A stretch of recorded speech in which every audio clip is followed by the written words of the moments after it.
A poor girl showed up covered in mud on the day of her interview, but the Millionaire CEO chose her out of 100 and fell head over heels in love. Before we begin the story, leave a comment and let us know, what city are you watching from? Enjoy the story, everyone. Livia was running down the sidewalk, holding a completely bent umbrella. She was late.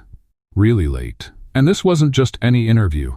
It was her only chance to land a decent job after months of scraping by with freelance gigs, favors, and microwave popcorn. The pedestrian light turned red. She crossed anyway. She was just 2 blocks away from the shiny Foster Group skyscraper when she heard the sound of tires speeding toward her. She tried to dodge it, but it was too late. A wave of mud flew out of a puddle like an urban tsunami and hit her head-on. Her umbrella flipped inside out. Her light-colored pants turned brown. Her white blouse became beige and blotchy. She stood there for 3 seconds, frozen like some kind of protest statue. Okay, stay calm. Maybe he didn't see me. Maybe he's blind in one eye and distracted with the other, she mumbled, trying to hold on to her dignity. But then the car window rolled down. He looked at her. And then the window went back up. No, no, no, she shouted, raising her arms to the sky. You saw me, you fancy penguin, executive model, limited edition coldness, you vacuum of elegance. She stood there fuming, feeling like she'd been ignored with first-class style. The car disappeared into traffic. Livia took a deep breath. 2 choices: go home, cry, and eat chocolate she didn't have, or keep going. She chose the second. She walked up the steps of the Foster Group with the dignity of someone who had just come out of battle, and lost.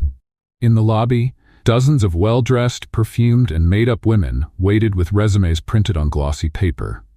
Livia looked like a lost intern from the cleaning crew. The receptionist looked at her like she was watching a live meme. Interview for the CEO's assistant position. Name, Livia Park, she said firmly. Oh, right? You can wait over there. She sat down carefully, trying not to get mud on the chair. Next to her, a woman in a pink blazer subtly scooted away, as if worried about catching a style infection. Then the elevator doors opened and he walked in. Henry Foster, cold, untouchable, impeccable. Every step looked like it had been rehearsed for a fancy cologne commercial. He scanned the room like he was choosing a piece of art until his eyes landed on her. Livia. She swallowed hard. It's him, the tsunami in a suit.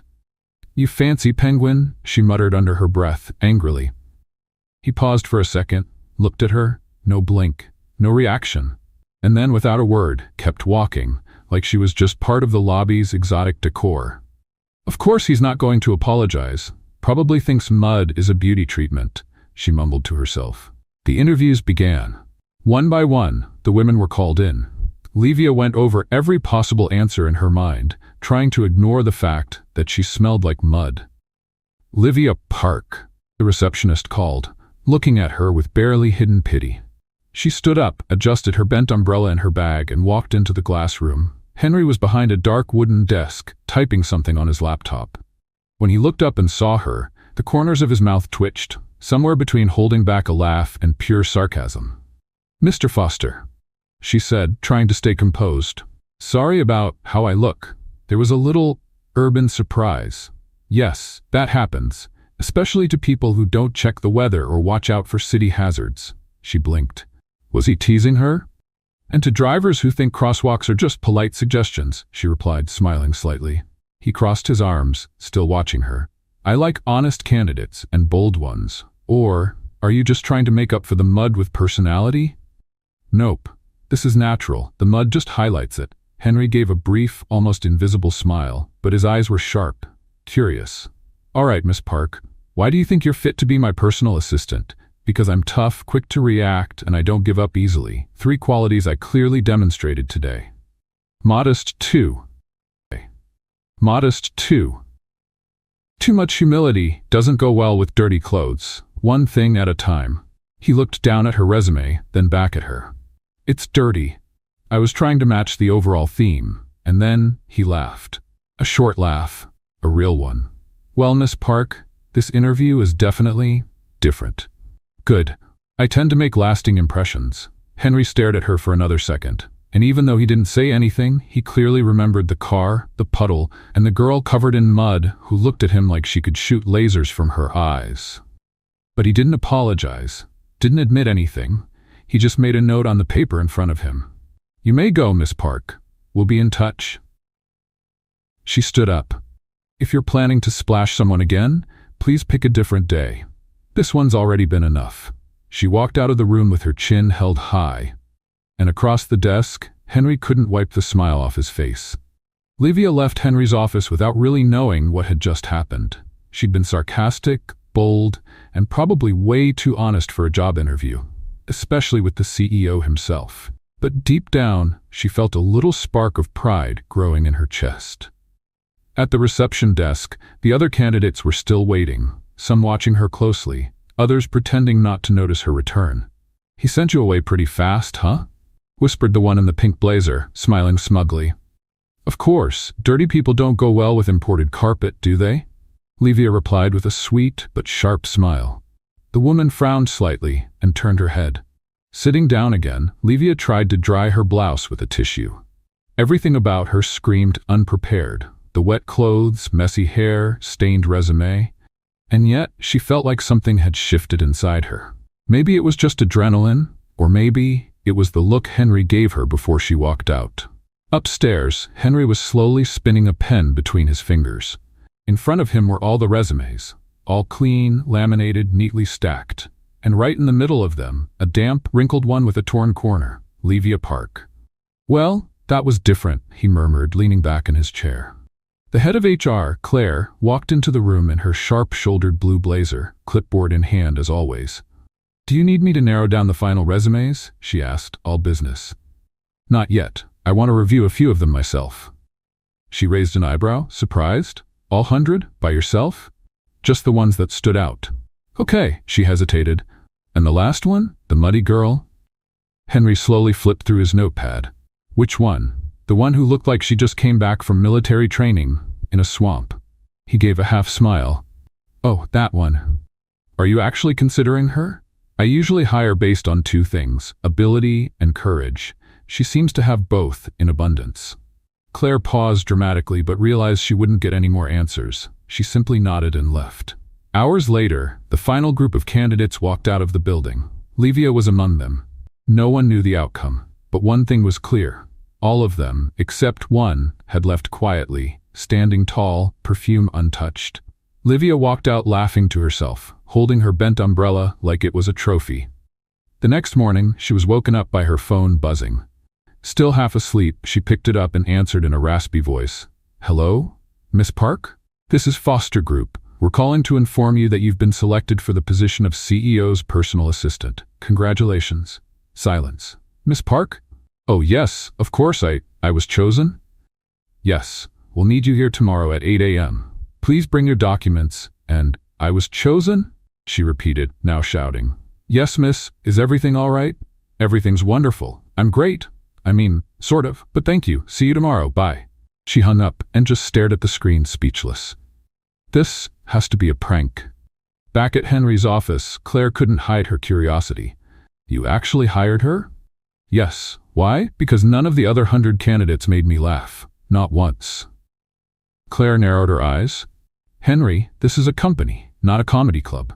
"Exactly, and someone who can get through public embarrassment and still keep together has more potential than someone with a perfectly typed resume. Or maybe you just like a challenge." "Maybe," he smiled. "Or maybe I'm just bored." The next morning, Livia was standing outside the Foster Group building before 7:30. She wore her best outfit, still just a simple blouse and a business skirt with a small rip pinned in place.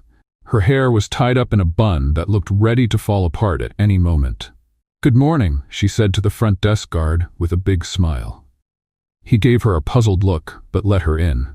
She rode the elevator up, staring at her reflection in the mirror. "All right, Livia, time to prove you earned this. No falling, no tripping, no soaking anyone." The doors opened, and she was shown to the CEO's floor. A stern-looking woman named Melissa pointed to a makeshift desk near the main office. "This will be your spot for now, and don't touch anything, not even the coffee." "Understood, but what if the coffee spills on me?" Melissa didn't laugh. She just turned her back. Livia looked around. Everyone seemed like they walked out of a corporate fashion magazine. She felt like the only extra who read the wrong script. Minutes later, Henry's office door opened. He stepped out with confident strides and a direct gaze. He stopped in front of the new employee. "Miss Park? Mr. Foster? You're early, just trying not to repeat yesterday's grand entrance. You're off to a good start, you're clean." She gave a wry smile. "For now." Henry turned, but just before stepping into his office, he said without looking back, "Keep up the pace." She blinked, surprised. "Sorry?" He had already closed the door. In the break room, two employees spoke quietly. "Did you see she got hired?" "The mud girl? Really?"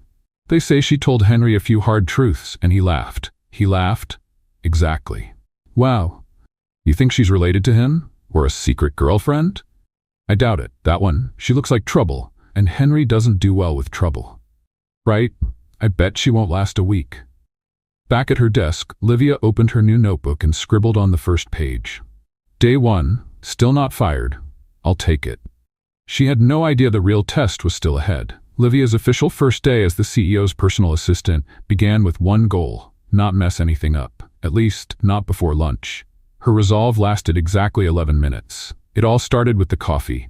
The tray was steady, she was focused, the carpet was slippery, and the heel she borrowed from her cousin caught on the hem of her pants. The sound of the cup crashing echoed down the hallway like a clumsy orchestra. Everyone stopped, including Henry, who was in a meeting with two Japanese executives.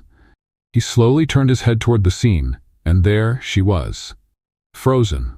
Coffee everywhere. Wishing she could dig a tunnel to Japan and disappear. "Good morning," she said, raising a thumbs up. Henry said nothing. He simply closed the glass door to the meeting room with surgical calm.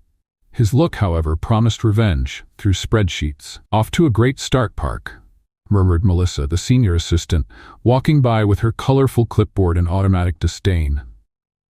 Livia rushed to clean the floor, tripped slightly on the rag, and even managed to bang her elbow on the corner of the printer. It was official. Chaos had begun.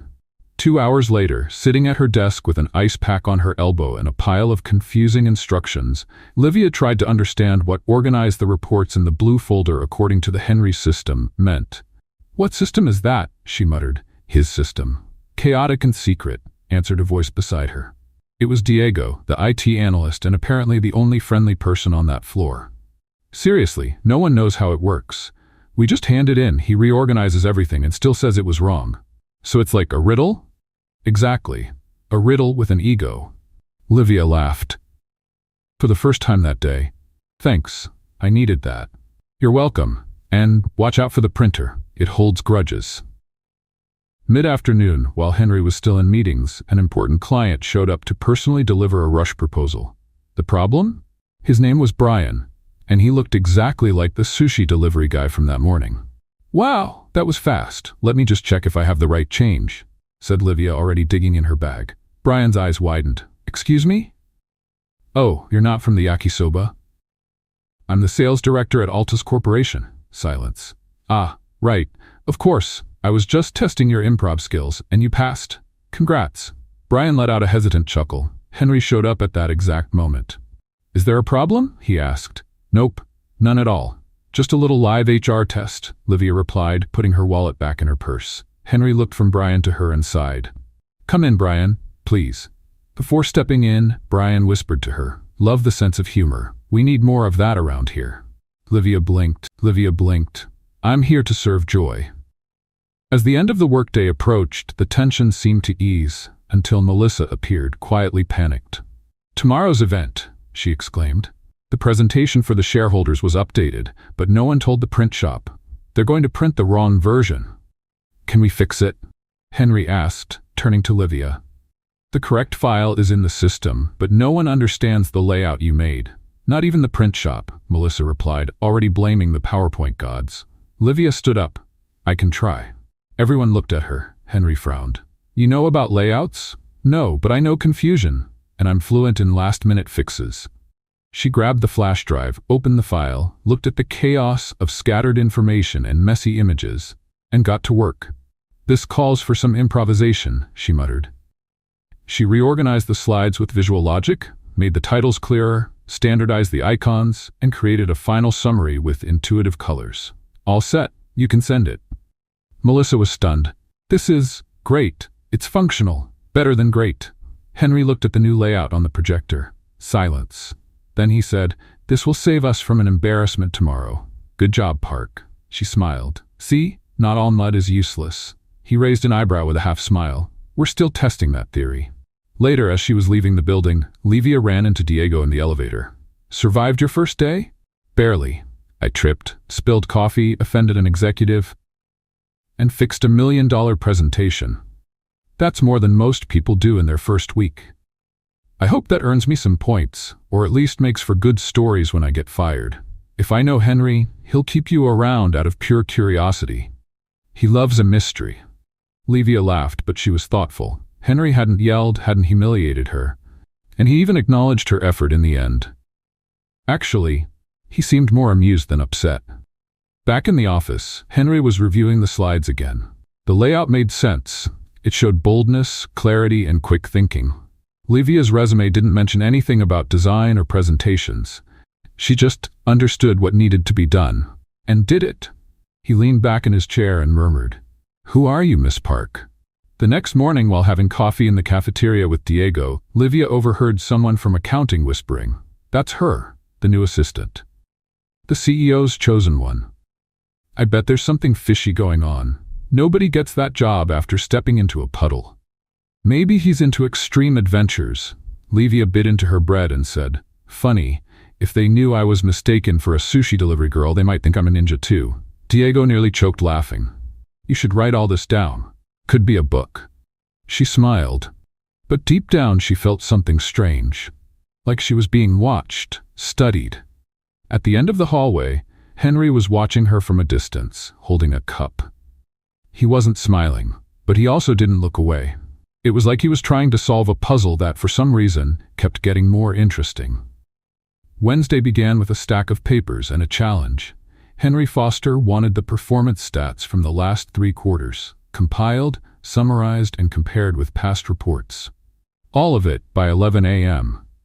Livia looked at the reports like someone facing an evolving paper monster. Her first plan was to fake a faint, but instead, she chose something bolder, understanding.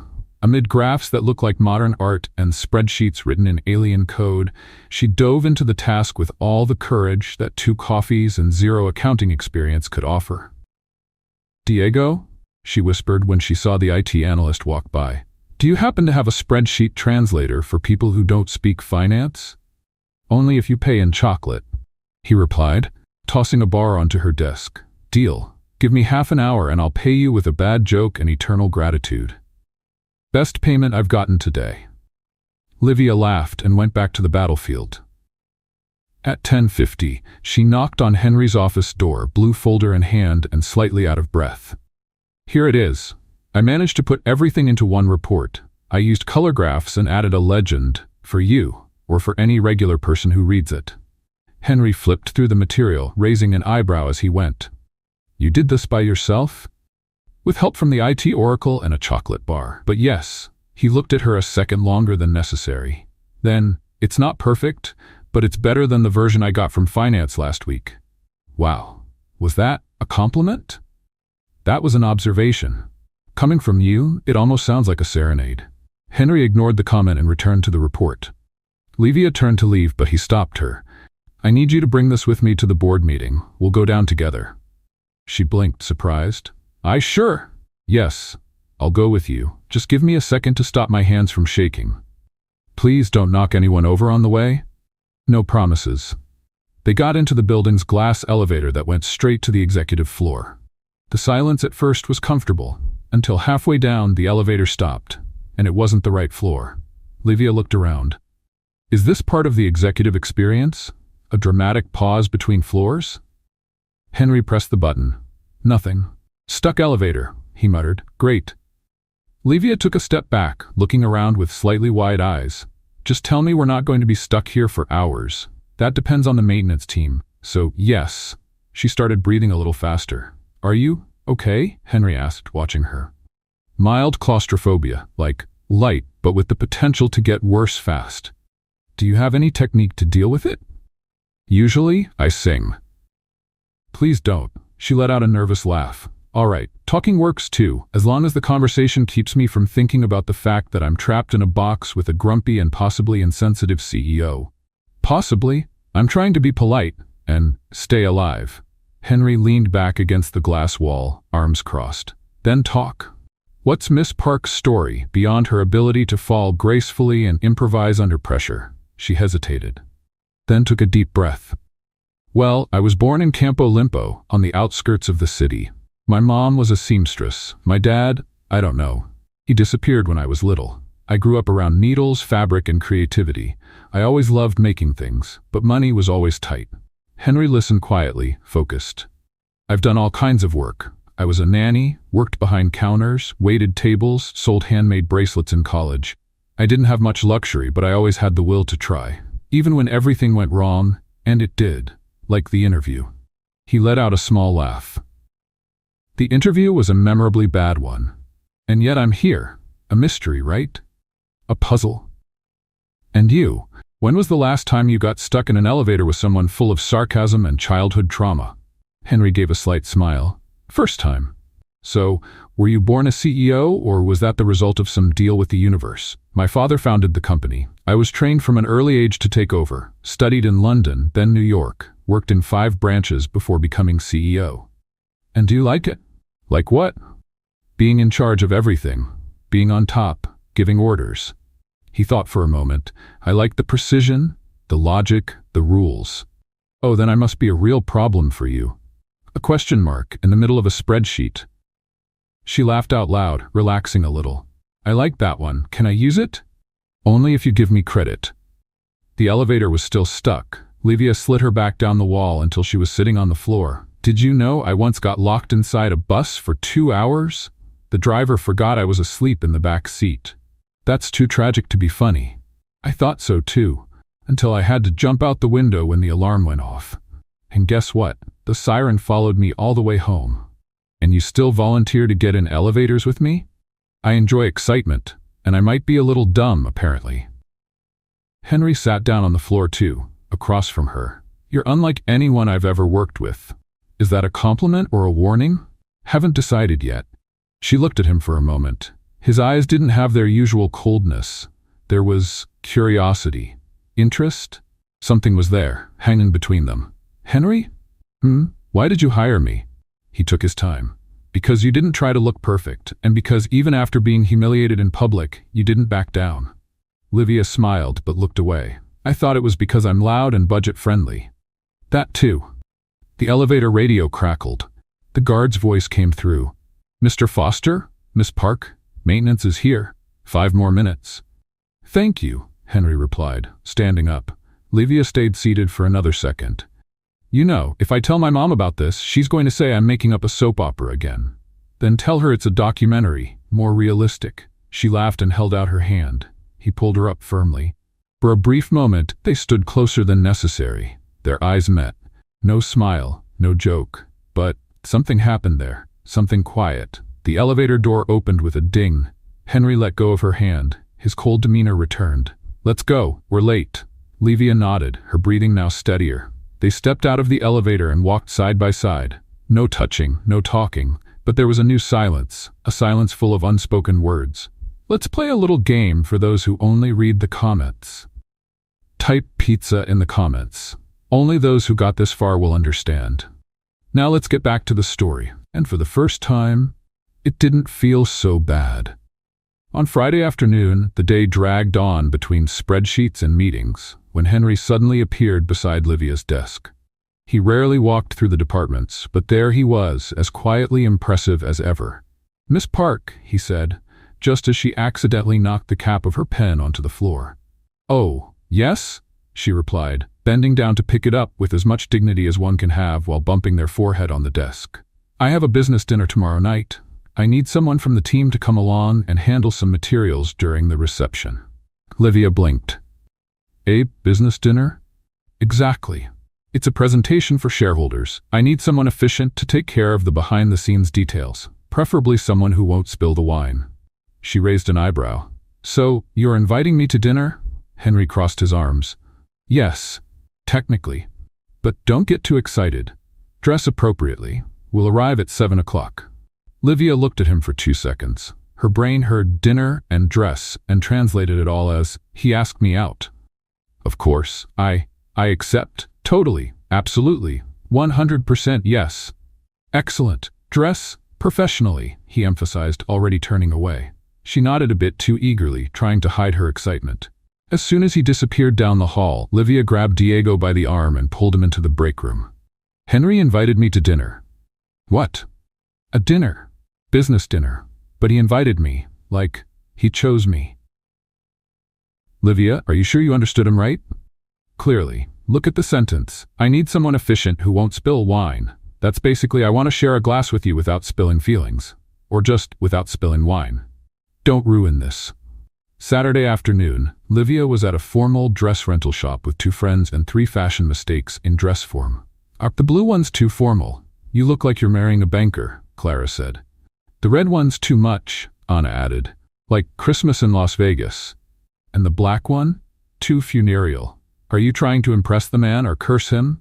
Okay, what about this one? They turned at the same time. Perfect, they shouted in unison. It was a deep burgundy dress, form-fitting, with a side slit and an open back. Elegant, with a hint of boldness. Just the kind of dress someone might wear to a dinner with hidden intentions. Livia looked at herself in the mirror. For the first time in a long time, she felt powerful. At 6:50 p.m., she stood in front of the private room at the Grand Tower Hotel. Subtle makeup, hair pinned up in a deliberately messy bun, high heels and slightly trembling legs. As soon as she walked in, 2 things became clear. Everyone was in suits or tailored business wear. No one, absolutely no one, was wearing anything with a leg slit. Breathe, Livia. Pretend it was all intentional. Henry was speaking with a group of investors. When he saw her, his eyes paused a half-second longer than usual. Miss Park, he said, walking over. You look different.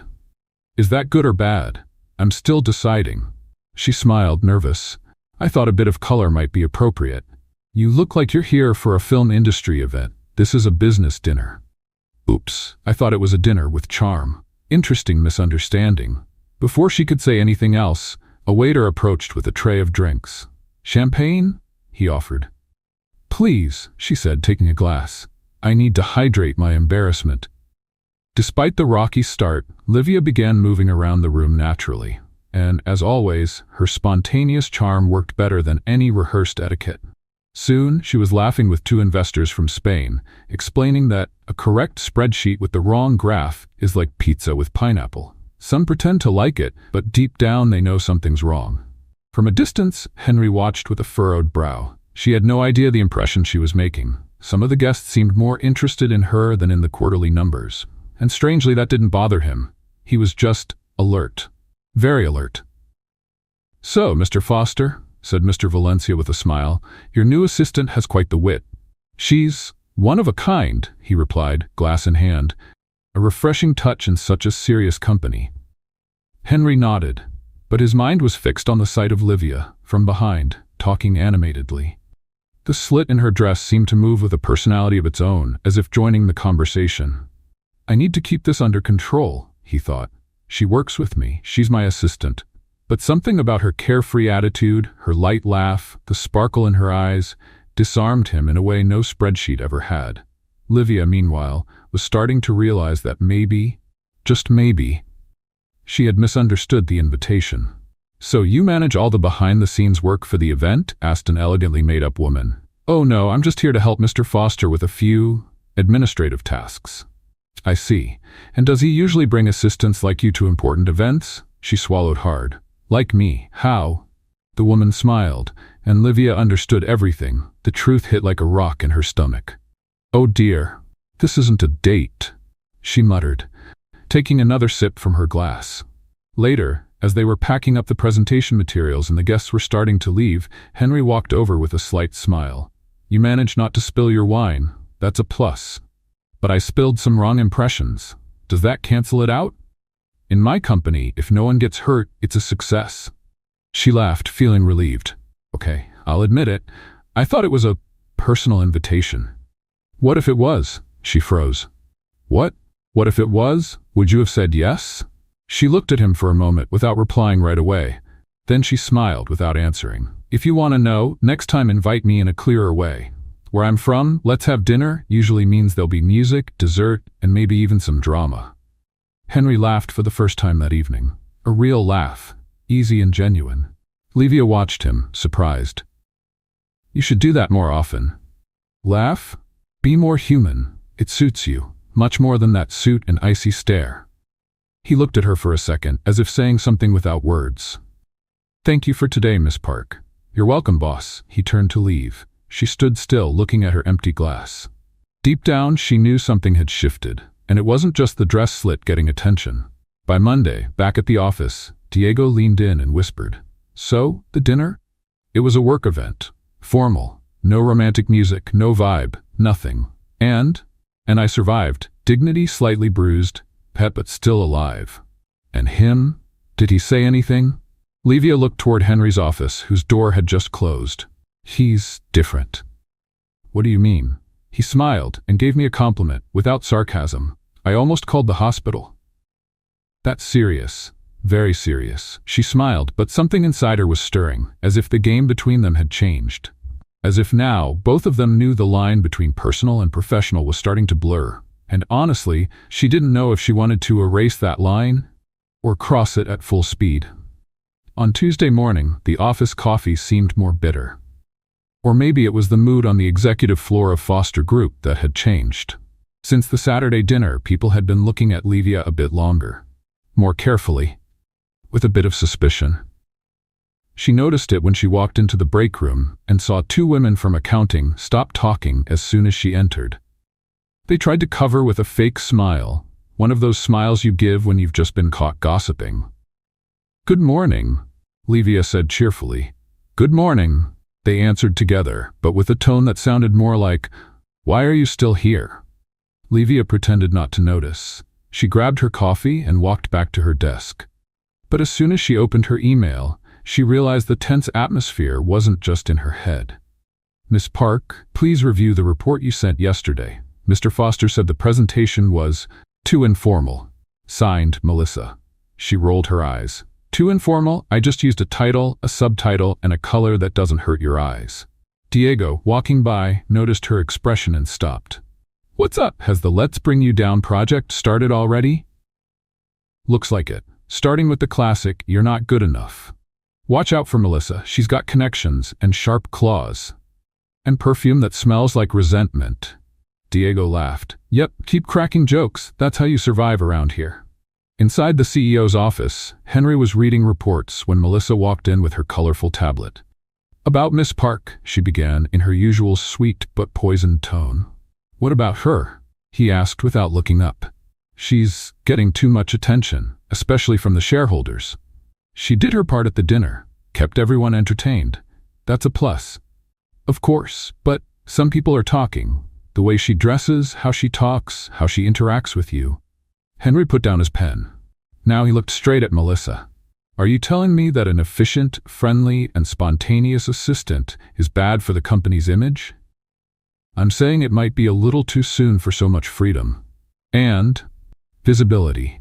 I'm not asking for your opinion on who I hire, Melissa. She's doing a good job."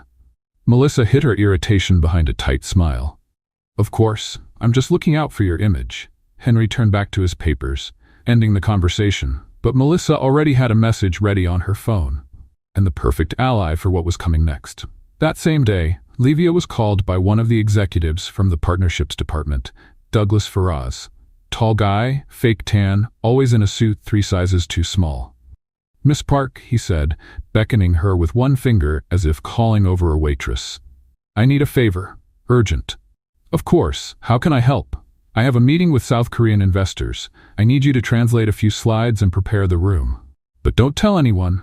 It's confidential." Livia found the secrecy strange, but nodded.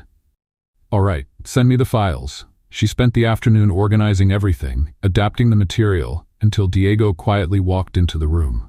"What are you doing with the Horizon Project files?" "What do you mean? This material is confidential and for directors only. You're not supposed to be touching it." Livia's eyes widened. "Douglas asked me to." Diego paused for a second. "Livia, this might be a setup." She felt her stomach drop. Oh my God, was I stupid? No, you were naive, and around here that's pretty much the same thing. That night, Henry called Livia into his office. Come in, close the door. She did. His tone was sharp. He stood by the window facing away. Explain why you accessed confidential board documents without authorization. I was told to help with Douglas's presentation. He said it was urgent and confidential.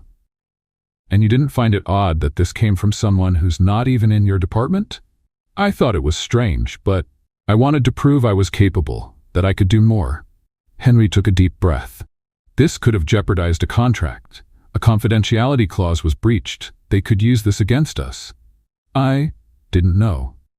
Exactly because you didn't know, you should have consulted me. She stayed silent, then lifted her chin. So now I'm a problem? No, you're impulsive and in a delicate position. You need to understand that not everyone plays fair here. Then tell me, who wants to bring me down? Almost everyone, except me. She blinked. Is that supposed to be a compliment? It's a warning. She crossed her arms, annoyed. If you regret hiring me, just say so. I'll leave right now and you can replace me with another corporate Barbie. No one told you to be different. And since when is being different a threat to the company? Since people started getting scared of being replaced by someone without the right pedigree, but with real talent. They stared at each other. There was tension, frustration, but also respect. So what do I do now? She asked, calmer. Henry stepped closer to the desk. Prove you belong here, but be strategic, less impulsive. That's going to be hard. I'm all impulse. I noticed. She grabbed the folder with the reports. If I get fired, I at least want the right to say goodbye with a song. As long as it's not Evidencia's. Darn, that was my first choice. He smiled, unintentionally. And she saw it. Good night, Mr. Foster. Good night, Miss Park. She left, closing the door gently behind her. Henry stood for a moment, then sat down and muttered, This girl is going to be the death of me or save this place. Livia, still with her heart racing, went down to the lobby. She needed air. Across the street, Melissa watched from a restaurant window, wine glass in hand. Douglas sat beside her, smiling. She won't last long, he said. I hope not. But if she does, we might need a bigger fall. You're cruel. I'm practical. They clinked glasses like signing a contract without paper. The next day, Livia arrived early. Earlier than anyone else. She put on her headphones, tied her hair back, and locked herself in an empty meeting room. She spent 2 hours preparing a strategic report with operational improvements she had noticed in recent weeks. She pointed out flaws in workflow and suggested simple solutions that could save thousands. By late morning, she printed everything and placed it on Henry's desk. No note, no warning. At the end of the day, he appeared beside her desk. I read your report. She looked up, tense. And? Impressive. Really? Unfortunately, yes. Was that? A compliment, but let's keep it between us. I don't want the company thinking I'm going soft. Too late. I saw you smile yesterday. Fake news. She laughed, and so did he. Just for a second. Then Henry turned and walked back to his office, and Livia stayed there, smiling to herself. Because despite the traps, the gossip, and the risks, she knew one thing. He was starting to believe in her, and maybe, just maybe, that was more dangerous than any sabotage plan. On Friday morning, the office was buzzing. The most anticipated fashion event of the season, the Foster and Trends Showcase, was happening that evening. And, to everyone's surprise, the one in charge of coordinating the internal logistics was none other than Livia Park. Me? She asked, holding the event schedule folder like it was a wasp's nest. You, Henry wants you to handle backstage management, staff coordination, and scheduling with the vendors, Claire from the events team explained. He said you have a certain talent for handling chaos. Me? Chaos? That's ridiculous, Livia replied, right as she dropped both her pen and water bottle at the same time. By early afternoon, she was already at the event venue, a large renovated warehouse in the Liberty District. Lights, cables, spotlights, models running in high heels, flying hangers. It was the usual fashion show mayhem. Clipboard in hand, Livia was doing her best to keep things under control. She was checking service orders, model entrances, music cues, and speech timings. Everything was going smoothly, until things started to fall apart. Livia, a stage assistant yelled. The DJ just got here and says the playlist is all mixed up. He received the wrong version. What? I sent the final one last night. And the catering just arrived, but they say they weren't scheduled until 2 hours from now. This is all wrong. She opened her emails. Everything she had sent was correct, but the attachments in the forwarded messages had old dates, wrong versions. Who forwarded this? She muttered, squinting at the screen. At the bottom line, forwarded by Melissa Rocha. In the dressing room, veteran model Bella Marquez peeked out at the chaos.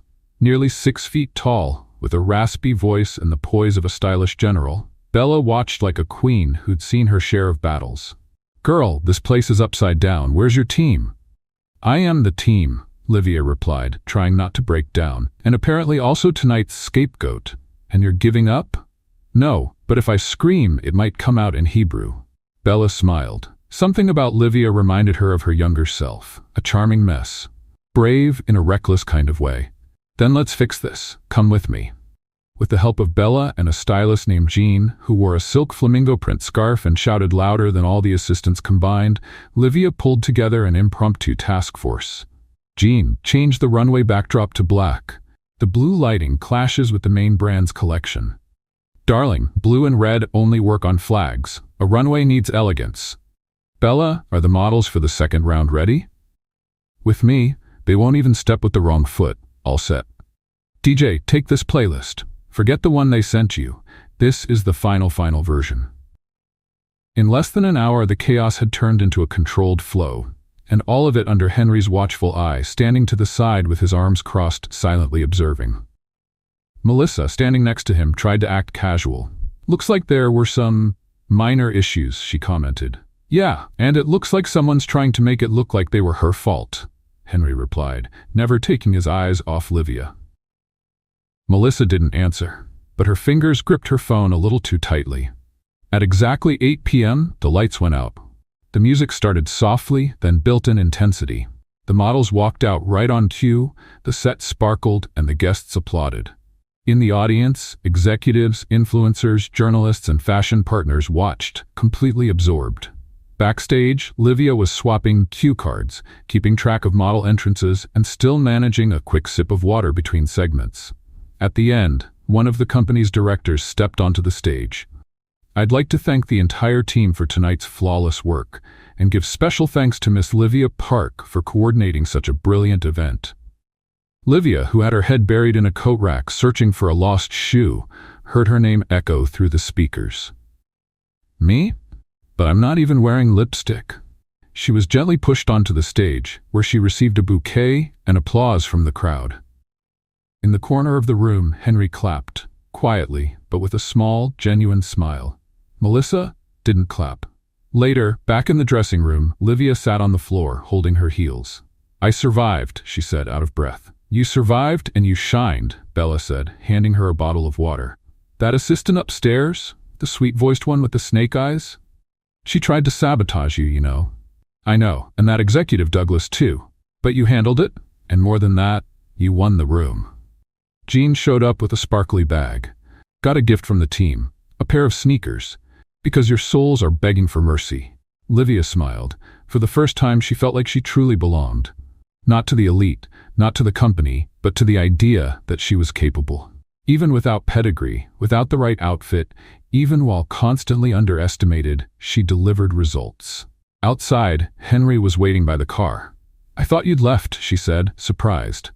"I stayed in case you needed a ride. You don't seem like the kind who cares about an assistant's comfort. And you don't seem like the kind who respects limits." "Thank you, I think." They were silent for a few seconds. "You knew they were trying to bring me down today, didn't you?" "I had a feeling, but I wanted to see how you'd react." "Oh, so it was a test?" "No, it was a chance to show you're more than just sarcasm and quick thinking." "And? Did I pass?" Henry opened the car door. "Get in. Does that answer your question?" She got in, still wearing the new sneakers she had just received. "I just hope this ride doesn't end in another mud puddle. If it does, I promise I'll get out and apologize this time." She laughed. "That's progress, boss." "Baby steps, Miss Park." As the car moved through the quiet city streets, they sat in silence. But it was a comfortable silence, as if no words were needed to say, "Something's different. Something's growing." And for the first time, Livia wasn't afraid of it. The week after the event, Livia was already back to her routine at the office, but something in her eyes had changed. A mix of exhaustion and that kind of sparkle that only shows up when someone starts to believe, even secretly, that they're finally on the right path. The problem was the cost. Since the night of the event, she had barely slept. She'd spent the last few days finishing reports, organizing spreadsheets, dealing with side glances and subtle attacks from Melissa. Henry asked for more every day, and she, unable to say no, delivered everything with a tired smile. On Wednesday at 2:37 p.m. she was typing an email for the third time because she just couldn't remember the right words. The world around her started to spin slowly, like a silent carousel.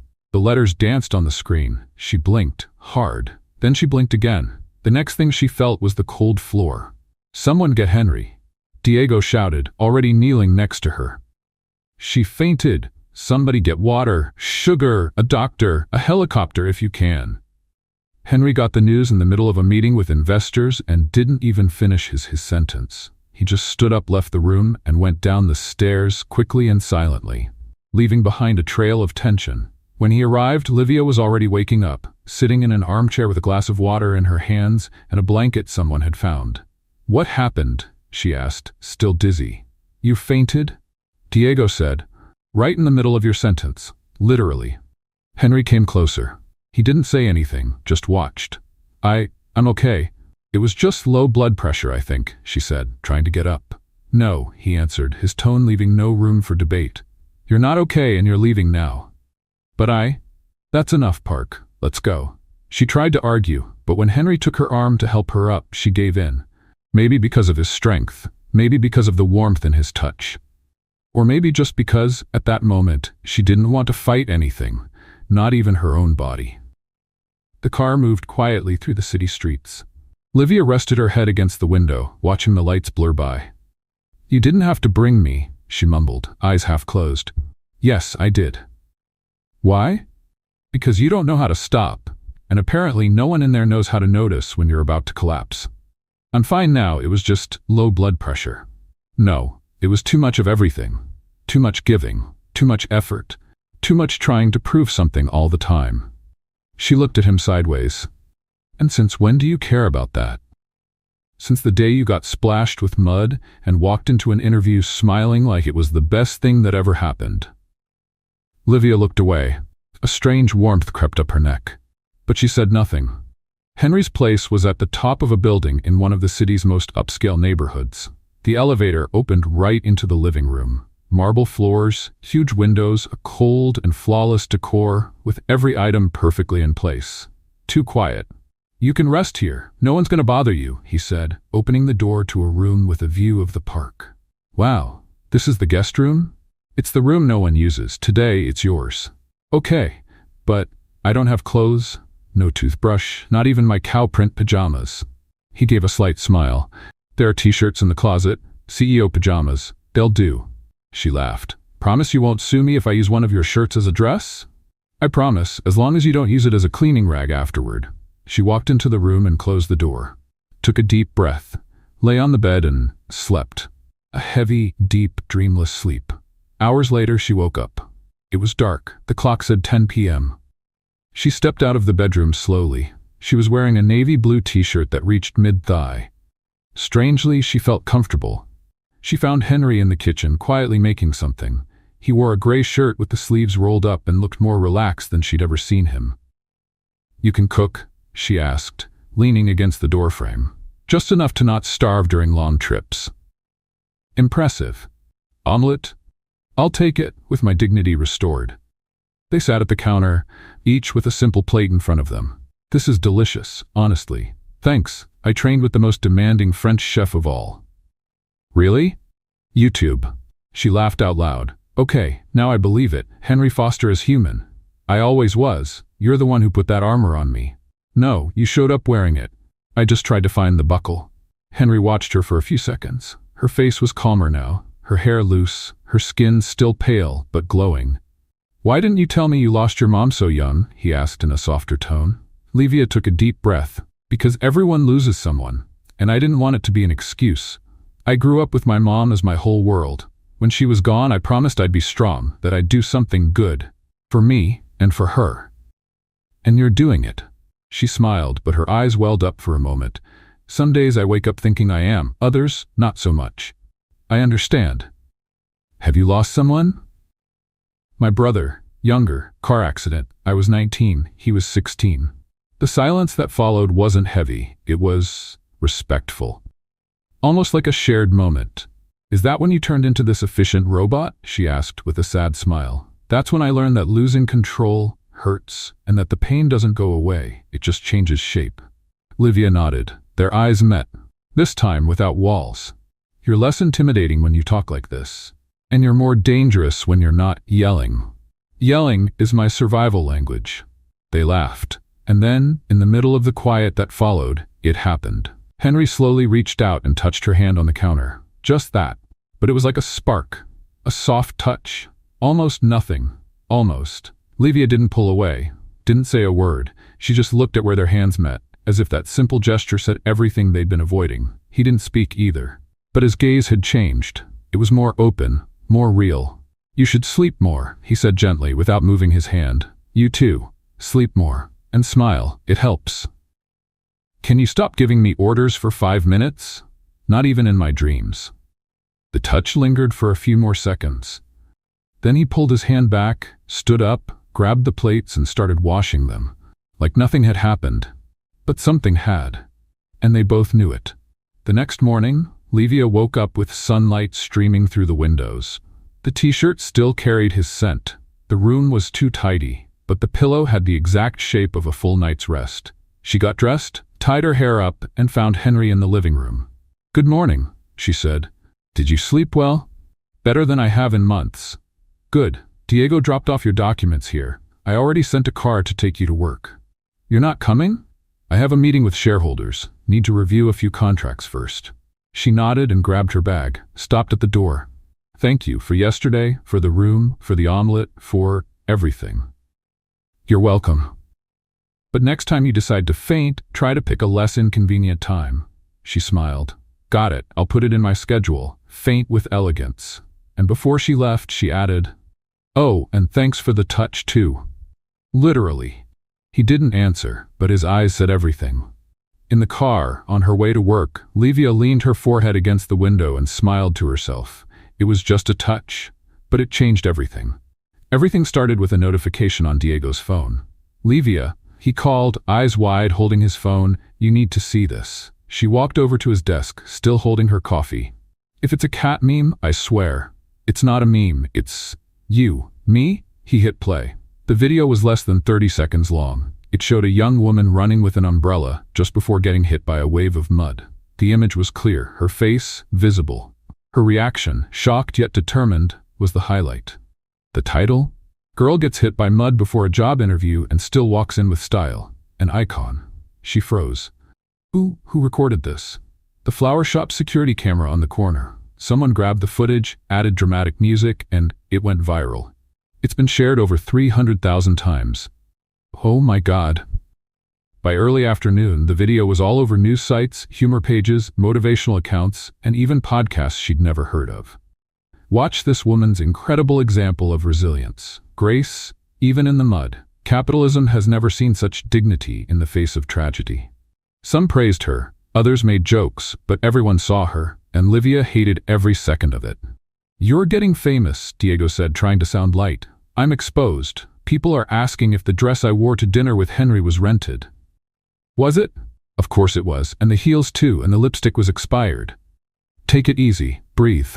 No, I didn't ask for this, I just wanted to work. Quietly, like everyone else. You were never like everyone else. That's the problem. She grabbed her phone. Messages, notifications, comments, a mess. She walked to the break room to get some air, but stopped when she heard two familiar voices. So now she's going to be an influencer? Next, she'll launch a line of mud-proof umbrellas. Soft laughter. Melissa and another employee from communications. Livia turned around and headed straight for the elevator. She had to get out. See the sky, or at least see something that wasn't a stream of memes. Let's play a little game for those who only read the comments. Type Coca-Cola down below. Only the ones who made it this far will understand. Now let's get back to the story. Meanwhile, in the CEO's office, Henry was reading a report when Claire rushed in. "We need to talk." "About?" "Livia's video. It's everywhere." "I know. Henry, the legal team wants to know if we'll take action against the people posting it." "No."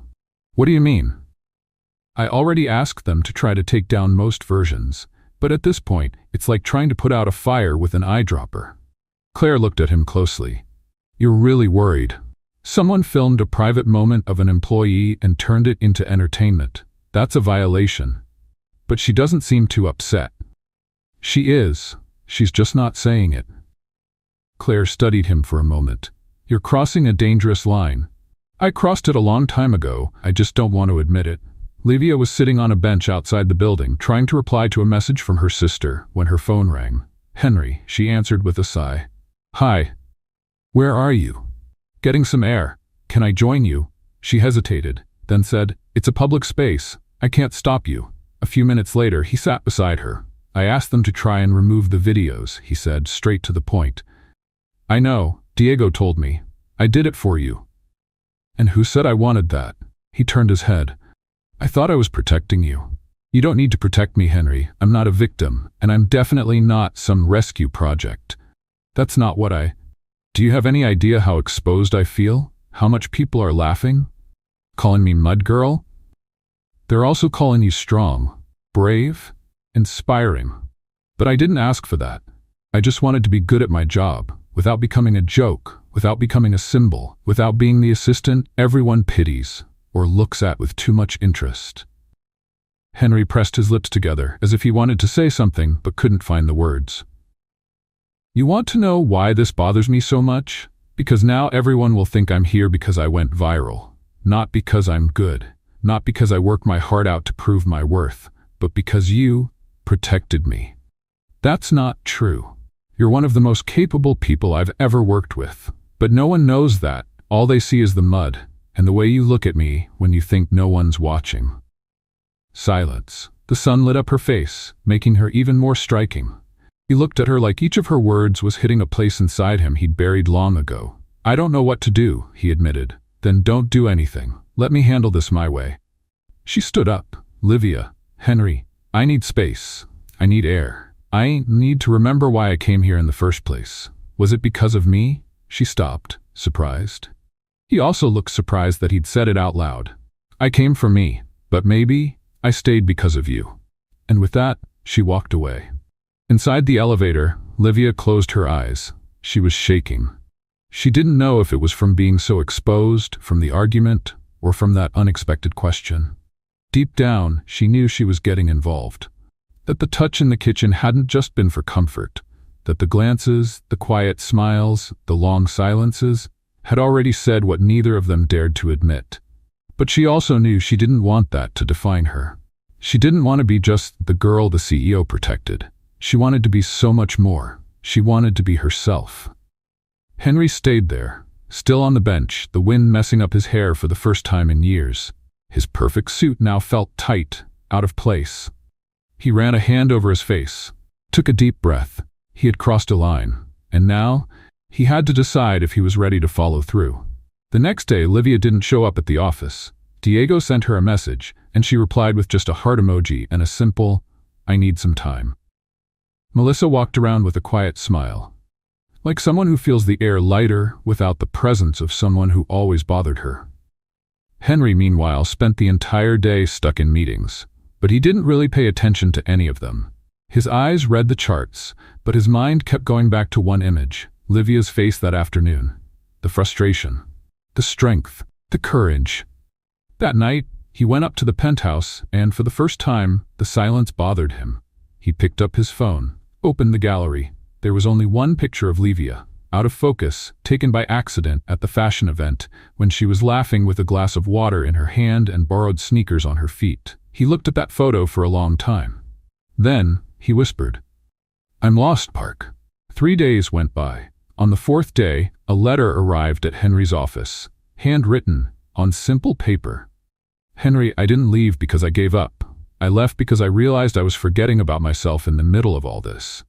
I'm loud, clumsy, awkward, but I'm also loyal, creative, strong. And you, You're a mystery I'd love to figure out, but not at the cost of losing myself. Thank you for everything. See you around. Livia. He read it, then read it again. He got up, grabbed his keys, and walked out of the building without saying where he was going. Because he knew. He knew that see you around could still turn into stay, but only if he had the courage to, for the first time, fight for something that wasn't written in a contract. In the days following her departure from the company, Livia rediscovered silence. A different kind of silence from what she used to feel in the office when Henry was focused. This one was more raw, full of uncertainty. But at the same time, there was a kind of relief in not having to filter her words, smiles, or glances. She spent Saturday morning organizing boxes of old papers, notes for a blog that never came to life, business cards from failed interviews, and some photos of her mother. In one of them, the two of them were laughing, faces covered in paint with stained t-shirts. You'd like him, Mom. He's complicated, and I'm even more so. She sighed. It was impossible not to think about Henry, about the way he looked at her, the way his voice softened when he spoke quietly, the way he held her hand in the kitchen, the way he read the letter. She knew he did. She could feel it. But she also knew that just feeling wasn't enough. He needed to choose, and not just choose to be with her, choose to lower his guard. Meanwhile, Henry walked through the foster group headquarters with a new kind of silence. His steps were still steady, his instructions clear, but his mind distracted. No presentation felt exciting. No meeting was important enough to make him forget the space Livia had left behind. Claire noticed, Melissa noticed, even Diego noticed, who now had 3 roles trying to cover all the admin mistakes Livia used to fix on the fly. On Monday afternoon, Claire stepped into his office with a reminder. Paris, Thursday. Meeting with the Trésor people from Europe. Yes, I know, Henry answered, twirling a pen between his fingers. Do you want Melissa to go with you? He frowned. No. So, Henry paused for a few seconds, then stood up. Keep tomorrow afternoon free. For what? I have an invitation to make. Livia was leaving a coffee shop when the car stopped in front of her. She recognized the driver, and beside him, Henry, in a suit and tie, but with the most human look she had ever seen on his face. Are you following me now? She asked, folding her arms. I need to talk to you, but not here. Can you give me 15 minutes? She thought about it, then nodded and got in the car. If you're kidnapping me, just know I'm terrible company in captivity. I talk too much and eat everything in the fridge. It's a risk I've decided to take. They went to a quiet cafe in the old part of town, sat at a corner table, no bodyguards, no formalities. Why am I here, Henry? He looked at her for a few seconds before answering. I'm going to Paris this week, representing Foster Group in a meeting with European investors. Okay, safe travels. I want you to come with me. She laughed, surprised. What do you mean? I want you to come as my translator and assistant, but also as the woman who understands more than anyone when things get out of control. Are you inviting me on an international trip? Yes. After watching me walk out the door with a see you around? Because I don't want that see you around to turn into goodbye. And I don't know how to fix things here, but maybe, somewhere else, far from the gossip, the pressure, and the foster, maybe we can really listen to each other. She looked at him carefully. For the first time, Henry wasn't speaking like a CEO. He was speaking like a man who seemed vulnerable. And what if I say no? Then I'll understand. And I'll let you go. She thought about it for a long moment. Are you sure you don't just want someone to hold your papers during the meeting? I want someone to tell me if my tie's crooked, and to laugh if I mess up my French, and to remind me the world doesn't end when something goes off. Wow, you really need me. Yeah, I do, she smiled softly. All right then, but only if I get to pick my own seat on the plane. No business class trying to suffocate me with expensive champagne. You can sit by the window. Deal. The Eiffel Tower sparkled like a lit-up jewel in the night. The cold Paris wind blew through Livia's hair as she held a cup of hot chocolate she'd bought from a street cart. I know there are fancier places to go, she said, sitting on a bench with Henry beside her. But this is perfect. Best hot chocolate I've ever had. Of course it is. It was bought with €5 and heart. They laughed, and then sat in silence, the kind of silence that doesn't need to be explained. You know what I liked most about today? She asked after a while. Tell me. Watching you speak broken French. My French is perfectly fine. Je suis café au lait is not a functional sentence. She consistent. She understood me. Because she felt sorry for you. More laughter.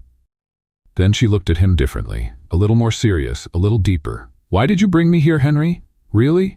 He took a moment to answer. Because I couldn't sleep anymore knowing you weren't around. She looked down, bit her lip. I'm not easy. I'm a walking mess. I talk too much. I feel too much. And that's exactly what draws me in. They looked at each other. And then, slowly, he reached up and touched her face.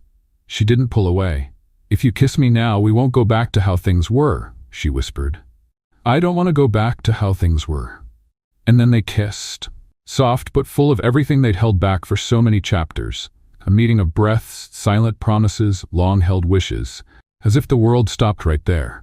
As if the Eiffel Tower had been built just to light up that moment. But then, his phone rang. Henry ignored it. It rang again, and a third time. Claire's name on the screen. He answered, clearly annoyed.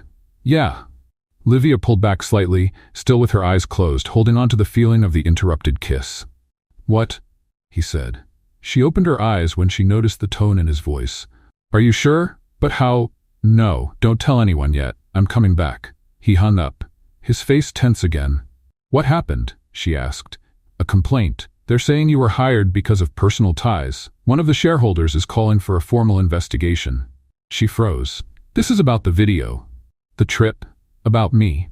This is about fear. Fear of someone like you being where you are. And what are you going to do? Fight. For me, for you, for us. She swallowed hard. And if it doesn't work, then we find another path, together. He held out his hand. Do you trust me? She took it. For the first time, I do. Back at the hotel, they spent hours talking about everything. The future, whether or not to go back, how to handle the growing corporate Cold War. But something had changed. They weren't running anymore. Not from themselves, not from each other. They were together. And that changed everything. It felt strange to return to Foster Group after Paris. The world outside still felt enchanted, full of light dancing on the Seine, hot chocolate in paper cups, and whispered confessions in uncertain accents.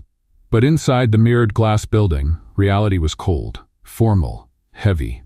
As soon as Henry and Livia walked through reception, the whispers started. Hidden smiles, sideways glances, conversations cut off mid-sentence. They took the same elevator, but in silence. This time, there was no power outage. What froze them now were the consequences. You sure you want to come up with me? He asked, eyes on the numbers climbing the panel. I'm sure I don't want to pretend anymore. He nodded, and in that small gesture as much was said as in any long speech. In the executive meeting room, the atmosphere was tense.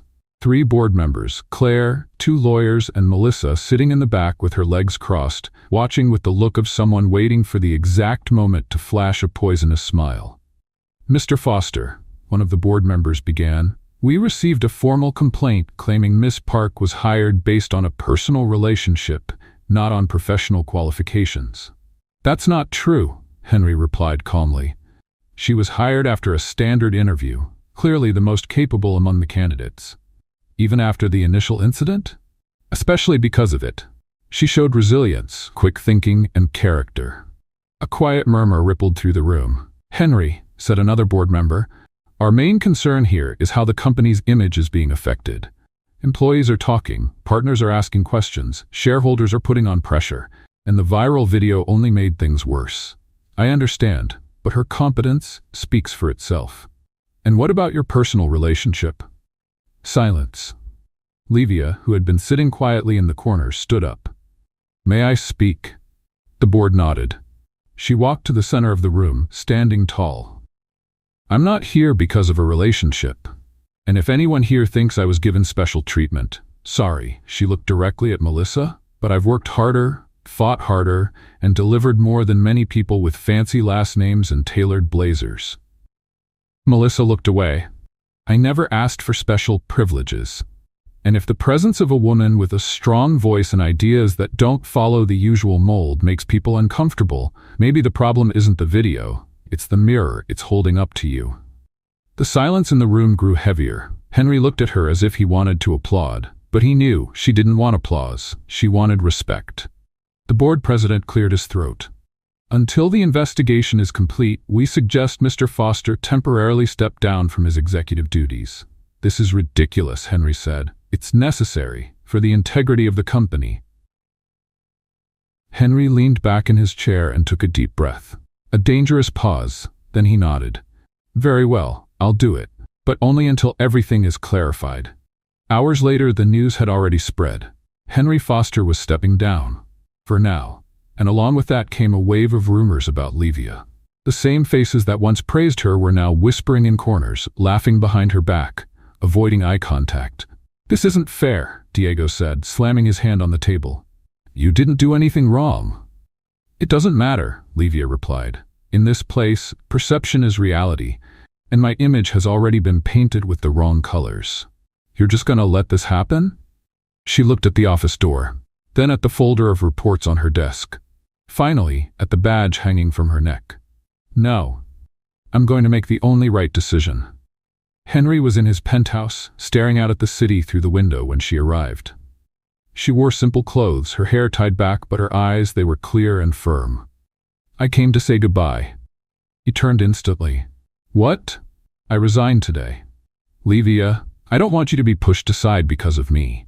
I don't want to be used as anyone's shield or weapon. This us didn't start the way it should have, but I want it to continue the right way. And walking away is the right way? It means stepping back before we get swallowed by a system that doesn't understand what we feel. I know what I feel, and I do too, but this isn't about feelings right now. It's about protecting you, the company, us. Henry stepped closer. His eyes were red. You're leaving me. She placed her hand on his face. I'm leaving the job, not you. And what if I want both? She gave a soft, sad smile. We all want everything, but sometimes we have to choose what saves us first. He held her hand. I don't know how to do this without you. You do. You just forgot for a while. They stood there, close, breathing the same air, heart to heart. And after this, he whispered, what happens to us? We'll see. Maybe we'll find each other again. Maybe we'll write a new story. No mud, no badges, just us. For real. He kissed her, a kiss full of longing even before the goodbye, a kiss of promise, a goodbye that held a quiet, don't go. When they pulled away, she looked into his eyes. You have to be the CEO now, strong, clear-headed. I'd rather just be Henry with you, maybe one day. But today, you have an empire to clean up, and I have a new path to find. She turned to leave. Before walking out the door, she looked back over her shoulder. Thank you for everything, for seeing me when no one else did. He stood there, still as if moving might break something inside him. And then she left. Alone. But with her head held high. That night, Henry didn't sleep. The next morning, he showed up at the company, even without authority to act. He sat in a room nearby, just watching. He saw incomplete reports, missed deadlines, decisions with no heart behind them. Livia was missed. Not just for her work, but for the soul she brought into the place. Meanwhile, she walked through the city, felt the wind on her face, stopped in a bookstore, scribbled ideas in an old notebook. She didn't know what was coming next. But for the first time, she felt at peace. 6 weeks passed. 6 weeks since Livia had turned in her badge and left Foster Group with a heart full of longing and conviction. 6 weeks since Henry had stepped down, only to return days later after the investigation ended and the board backed off without a single argument. The final report was clear, no wrongdoing found. No proven favoritism, just rumors and envy. Henry was back on top, more sober, more direct, more human. But still, not complete. In the first days after his return, everyone expected to see the ruthless CEO mode. But what they found was a quieter man who spent more time looking at empty chairs than leading meetings. Especially one chair in particular, the one next to his office. She's not coming back, Diego asked one day, walking in with coffee. No, Henry replied, eyes still on the window. Because she knows her worth, and now I need to prove that I know it too. Across town, Livia was trying to start over. She launched a blog called Survival Guide to Adult Life, the brutally honest version, where she shared daily stories with sharp humor, irony, and of course, a lot of emotion. Within a few weeks, she was gaining followers, a lot of them. Brands started sending products, followers asked for videos, podcasts, advice, but every morning she still woke up feeling like something was missing, or rather, someone. Maybe I just missed the company coffee, she joked one morning to her friend Anna. Or maybe I miss the man who made the worst omelet in the world feel like the best dinner of my life. Anna just smiled and handed her a white dress. Try this one on. You never know when someone might propose. Anna, you never know. One Friday afternoon, while finishing a new blog post, the intercom rang. Miss Park, a delivery for you. But I didn't order anything. When she went downstairs, she found a black envelope with golden letters. You always said you liked strange invitations. So here it is. It's not a dinner, it's not an interview, it's a new beginning. Tonight, 7 p.m. Address, a place she instantly recognized, the fashion event went. Blinked, shivered, laughed, then shivered again. He couldn't, no, but he did. At exactly 7 p.m., she arrived at the place. There were lights, candles, and soft background music, the same from the fashion show. At the center of the room, Henry was waiting, in a dark suit, but wearing white sneakers. Henry? You came. I couldn't not come. Well, since you're here, I hope you brought your sense of humor, because this is going to get weird. He pulled something from his pocket. A piece of paper. He read it. Marriage proposal Model A, too formal. Model B, way too dramatic. Model C, with rhymes, terrible. Henry, so I went with Model H. H for Henry, H for honest. He took a deep breath. I'm terrible with feelings, with words, with all of this. But with you, I want to try. Every day. Even when you talk too loud, even when I mess up recipes, jokes, and decisions. Livia was already crying. I want to fight for space under the blanket, argue about which show to watch, laugh with you at your own disasters, and protect you without making it seem like you need saving. He got down on one knee. Will you marry me, Livia Park? With or without an umbrella? She looked at him, laughed through tears. With an umbrella, but only if I can throw mud at the bouquet. He smiled. So, that's a yes? It's a yes, you clumsy CEO.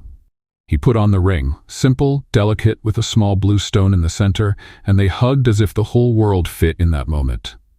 The wedding happened a month later, and it was anything but traditional. Instead of an altar, a runway.